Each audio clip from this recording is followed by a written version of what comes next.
que dit que rien n'est fait, ce serait peut-être une... Enfin, pourquoi a-t-on le sentiment? Puisque oui, c'est seulement aujourd'hui que la question on a ce sentiment ébranle l'opinion. justement parce que, je vous le disais tantôt, le Cameroun est un pays très riche et nos services spéciaux sont comptés parmi les meilleurs en Afrique, même dans le monde. Alors, je vous le disais tantôt, c'est remonter l'information vers la personne idoine qui pose problème. Vous me comprenez un peu? Figurez-vous un seul instant. Je parle en tant que technicien. Je prends le cas de Vanessa. Quand on brandit ça ici, je vois le ministre de la Communication, son Excellence Issa Tiroma Bakary, qui communique sur un sujet dont il n'a même pas connaissance. C'est un leurre. Comment le savez-vous? Oui, il n'a pas connaissance parce que, déjà, quand nous rentrons dans l'état type de la chose, lui qui déclare haut et fort devant les médias, qui dit que l'enfant de Vanessa a été enterré en Cotin. Lui, connaissait-il cet enfant? Non. Ce sont des éléments que c'est des éléments qu'il ne saurait peuvent avoir disposer. été rapportés par les services de renseignement. C'est des éléments qu'il ne saurait disposer. Parce que rentrons dans une logique. Rentrons dans la question technique de ce dossier. En néonat, l'accès en néonatologie, est très difficile. Il y a toujours deux infirmières qui relaient. Quand une est absente, l'autre prend le relais. Et pour avoir accès en néonat, il faut avoir des vêtements stérilisés. Vous arrivez, on ouvre les battants, on ouvre les portes, on vous fait vous déchausser, on vous remet des chaussures stérilisées et on vous donne des vêtements stérilisés avec des masques. Vous n'avez pas accès en néonat avec des téléphones. Et les couveuses répondent à un système presque informatisé. Ça veut dire que pour avoir accès à la couveuse, il faudrait bien un code. Et dans le cas de Vanessa, il y avait une série d'enfants dans les couveuses qu'on a laissé et on allait plus loin chercher le bébé de Vanessa. Pourquoi ce bébé? Comment a-t-on ouvert la couveuse? Autant de questions. Autant de questions. Par où cet enfant est-il sorti? À l'hôpital obstétrique gynéco, moi je suis à Yaoundé, à l'hôpital obstétrique gynéco, il y a la gendarmerie. C'est-à-dire pour sortir de cet hôpital, il faudrait être fouillé de fond en comble. Pour la petite histoire, le constat que moi j'ai fait, après mes investigations, puisque vous en êtes un expert d'ailleurs. L'hôpital obstétrique gynéco de Yaoundé est le seul hôpital au monde où le taux de césarienne est le plus élevé. Mais les gens ne se sont jamais posé la question de savoir pourquoi est-ce que quand les femmes viennent accoucher là-bas, toujours c'est la césarienne. Je n'ose pas citer les contemporains, mais je ne voudrais pas brûler le Cameroun. Je dis, nous avons des services compétents et je fais franchement confiance à la police. Qui rend l'information. Qui rend l'information. Et là, vous interpellez qui? Vous dites? Allez-y. Et là, je vais vous prendre un cas d'enfant enlevé également à Douala. Le cas du délégué régional des affaires sociales pour le littoral. Bon, là c'est une affaire pendante actuellement. Oui, c'est une parenthèse. C'est une parenthèse. C'est une parenthèse. Il faut bien que nous parlons des sujets sur lesquels nous avons travaillé. Donc. Je vous le disais tantôt, ce n'est pas des moyens qui manquent au Cameroun. Je vous prends un petit exemple. À la veille de la démocratie au Cameroun, on a eu le Zouazoua, ce carburant frelaté qui passait un peu de partout. Quand le président de la République a fait des injonctions, parce que je parle bien des injonctions, les services compétents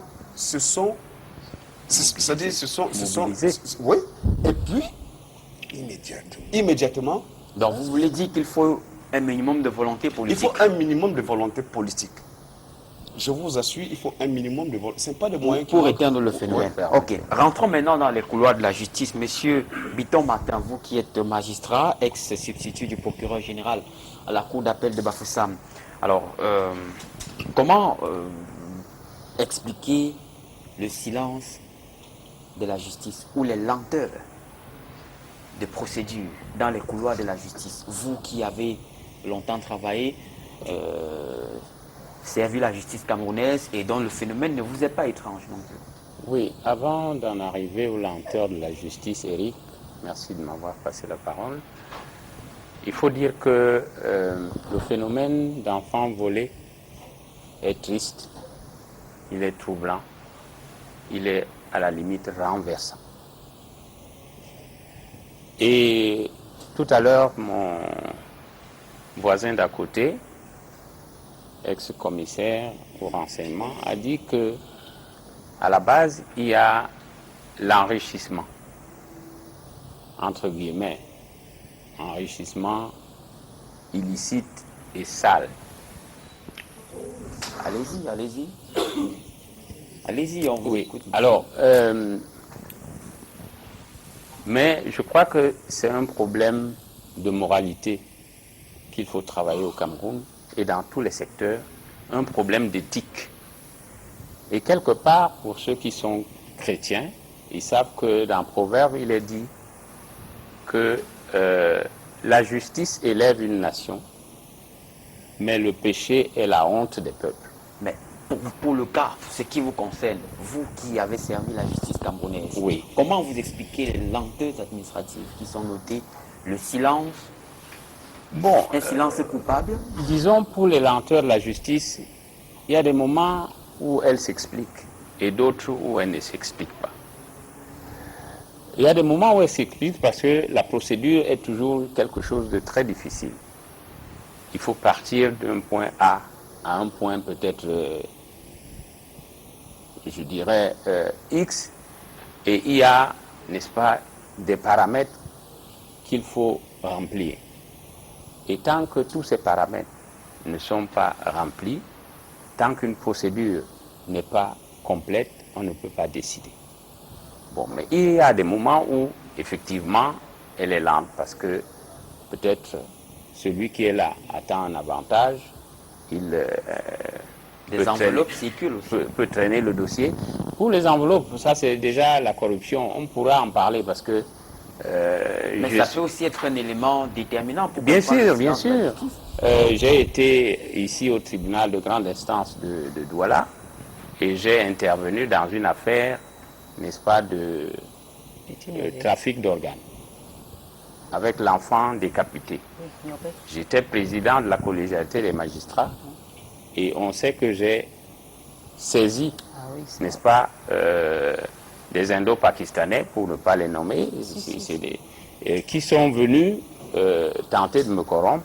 Et jusqu'aujourd'hui, il y a un scellé de 8 millions que j'avais fait placer au niveau du trésor de Douala. Et j'ai fait arrêter les intéressés. Ça, ils étaient en... Bon, là, nous aurons peut-être l'occasion d'en parler dans le cadre de la corruption. Mais est-ce que vos collaborateurs ont la même vision, ont les mêmes pratiques? Bon, évidemment...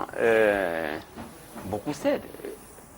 Oui. Vous en savez quelque chose? Oui, j'en sais quelque chose, mais je ne suis pas venu là pour vous dénoncer, accuser qui que ce soit. Moi, si vous me demandez comment est-ce qu'ils ont travaillé, je vous dirai que moi, je travaille de cette manière et que c'est connu. Non, présentez-nous les faits. Ce sont des faits réels, non?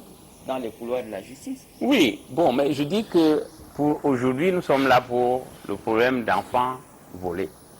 Essayons de circonscrire ce problème, de percer l'abcès. Oui, problème d'enfants volés qui souffrent des lenteurs judiciaires. Oui. Et alors, quelles sont les causes de ces lenteurs judiciaires? Maintenant, pour ce qui est de, par exemple, nous avons parlé de l'adoption. En matière d'adoption, il y a ce qu'on appelle l'adoption simple et l'adoption plénière. Ou encore l'adoption légitime. On reviendra sur le cas de l'adoption. Voilà. Tout à l'heure. Bon. Mais permettez qu'on comprenne un peu. Parce que vous avez écouté Madeleine Affité tout à l'heure. Oui, vous voulez faire une précision. Madeleine, oui, je voudrais bien dire, moi je connais le magistrat Bitton et c'est même l'occasion parce que de l'apprécier, parce que sur ce dossier de trafic d'organes, moi j'étais toujours au premier logement pour suivre ce dossier parce que je suivais le dossier de très près. Moi, ça, c'est un magistrat que j'ai vu, ça dit où c'est les larmes qui devaient couler parce qu'il se mettait à la place du père. Ce dossier a subi beaucoup d'influence et il a accepté tout ce qu'il a pu avoir pour humiliation pour ce dossier-là. Est-ce que vous avez compris? Ça, c'est vraiment un monsieur que j'ai apprécié par rapport à ce dossier. Maintenant, Mais, la donc, réalité. pour vous dire la réalité, si je pars de ce dossier, lui-même il le sait, je prends à titre d'exemple ce dossier qu'il a soulevé tout à l'heure. Lorsqu'on a arrêté ces Nigériens-là, M. Koutombou, Il y avait des Nigériens, il y avait des Camerounais, des Indo-Pakistanais. Il y avait le voilà. hein, Il des... a eu le courage de convoquer des personnes, je ne veux pas citer, des personnes, c'est-à-dire dont vous saviez que celui-là, je fais ça, il va m'arrêter. Mais il a eu le culot de les faire venir. Des grands policiers. Ils ne sont pas venus. Ils ne savent pas. Ils ne sont pas venus. Ils ne sont pas venus parce qu'ils savaient, c'était tout un, c'est-à-dire c'est une chaîne. Vous comprenez, Eric? Oui. C'est pour vous dire qu'il y a un problème, un phénomène. Quand je disais tout à l'heure, il disait que le service est compétent. Il ne faut pas confondre l'histoire des Zoazoa avec ce que tout à l'heure le commissaire regretté d'Interpol a pu apporter. Parce que ça, c'est un autre dossier où les pouvoirs publics, les politiques ne veulent pas être regardants parce que ce phénomène-là profite à tout ce monde-là. Ok. C'est pour cela. Monsieur Niam, une précision. Oui, je voulais donner cette précision, effectivement, et elle a commencé, elle a emboîté. C'est un cercle vicieux. Et c'est au sommet que tout cela se passe. Tous ces gros bonnets que vous voyez, tous ces gens-là sont regardants sur toute enquête qui peut se passer au niveau de la police, au niveau des tribunaux, et c'est difficile pour un procureur général ou un commissaire divisionnaire et autres de finaliser un dossier dont il a entrepris les enquêtes. Et je vous ai dit que les riches que nous voyons aujourd'hui au Cameroun, tous ces riches ne sont riches que parce qu'ils sont Pas tous, non? Il y en bon, a qui- une grande partie. Voilà. Une grande partie, Pour ceux que c'est vous parce que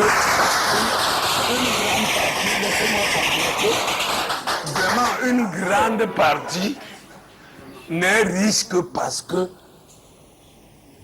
elle appartient à un cercle qui sacrifie et qui vit du sang des autres. Ok. J'allais revenir sur la lenteur administrative par rapport à ce problème, à ces problèmes récurrents. De manière sommaire, hein, parce Ouais, qu'il faut il m'a bien été qu'on donné de avance dans le constater- débat. il m'a été donné de constater que aux enquêtes préliminaires, tout commence très bien. Comme le disait tantôt le frère d'à côté, monsieur Niam.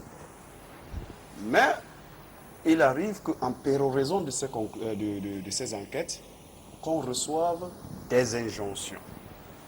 Figurez-vous un seul instant que vous, commissaire de police principal, commissaire divisionnaire, que vous recevez de votre direction. Voilà.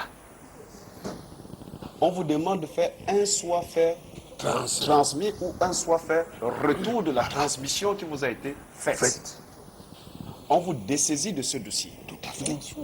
En vous dessaisissant de ce dossier, vous restez les mains liées. Et vous devez garder le silence. Silence total. Parce qu'une fois que vous osez, on vous cherche les poux sur la tête. Et c'est ça le véritable problème. Même nous qui sommes en Je vous retraite. le disais tantôt, j'étais tantôt de disant que c'est une question de volonté politique. Ok. Et ça, j'interpelle le plus haut sommet de l'État qui en a qualité et qui en a l'intérêt. Ok. Madeleine? Oui, Eric, il y a un problème parce que c'est un phénomène mondial. Est-ce que vous comprenez? Sur le plan international, c'est-à-dire au niveau, par exemple, des Nations Unies, vous voyez, on devait faire pression sur les États. Parce qu'en Finlande, en 2001, nous étions en Finlande, à Tampere, nous avons passé du temps pour étudier tous ces problèmes de phénomènes d'enfants volés, tout ce problème des enfants et tout, et des trafics et tout. Parce que ce n'est pas seulement au Cameroun. Mais n'ayant pas